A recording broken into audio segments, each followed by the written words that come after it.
Hi friends, welcome to my channel. In today's video, I'm going to talk about new scenario. So please try to watch all my previous videos so that you'll get more understanding on different technologies like SQL Server development, performance tuning, and Power BI Index as well as SSIS. Now we'll go to the Power BI desktop. There we can understand today's video demo. So for time being, already I have designed the report, so I'm gonna explain each and every step what I've done here. So before getting the details of the report, let me explain what are the tables I have imported to design this report on the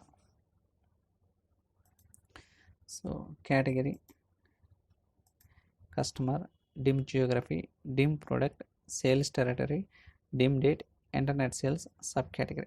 So these are the tables I have imported from the Excel, and also we will try to understand what kind of relationship we have established between the dimension tables and fact tables. So understanding the relationship, it's very important in Power BI. We'll try to see that is also. Just click on model, collapse these two, scroll down a little bit. Now you can see that already I have built a relationship between the dimension tables and fact tables.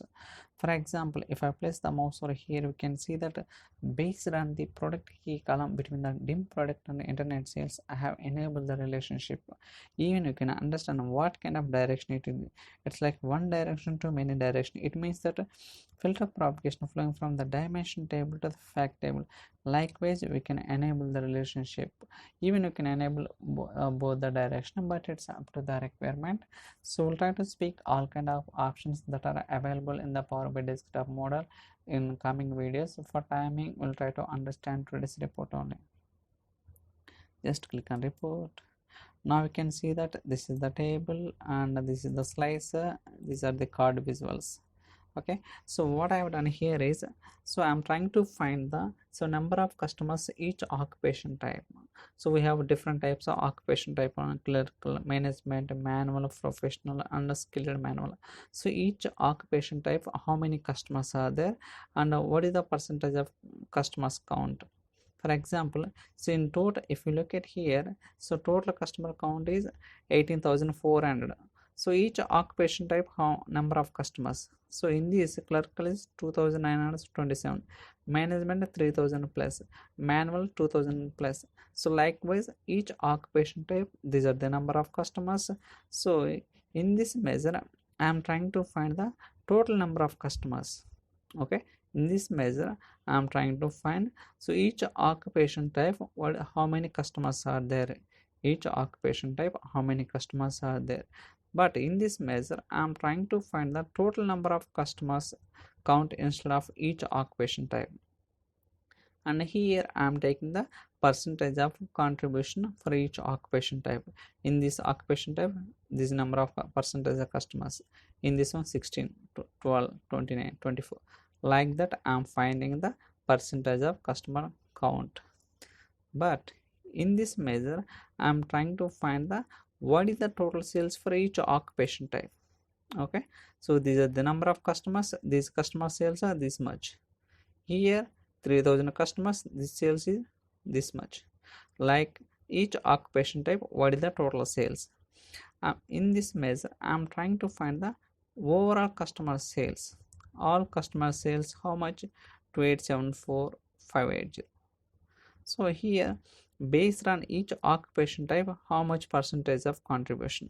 In clerical 21, so management 13%, manual 15, so professional 27. Likewise, each occupation type, how much percentage of sales contribution comparing to the overall sales.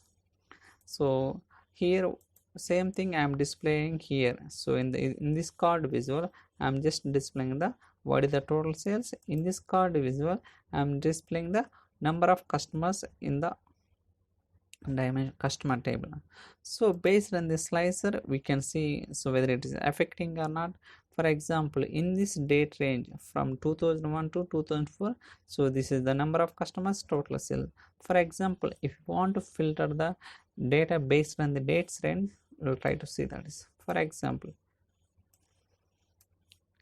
in this date range from 2000 to 2003, so number of customers is 6,565 and total sales this is. and we can see each occupation type, how many customers in this date range, so how much, so number of customers each occupation type, what is the total number of customers, and a customer count, percentage of contribution, what is the total sales, individual, overall sales, and percentage of sales. So you can slice, we can see the any kind of date range. So it's working based on the date range, so it's working. So we'll try to explore different measures. So first one, we'll try to see total sales. So try to zoom it. So for getting the total sales, I have used the calculate sum x function. So for sold products, so all customers, so by using all selected function, I'm trying to find the number of customers, overall customers available, and the percentage of sold products by the customer sales. So likewise, so I have designed this report, and so that's all for today's video. If you have any questions or queries, you can send me an email or drop your comments in the comment section, so that I'll try to reply as soon as possible. So please try to watch all videos so that you'll get more understanding in DAX. So thank you so much. Please subscribe my channel. Thank you.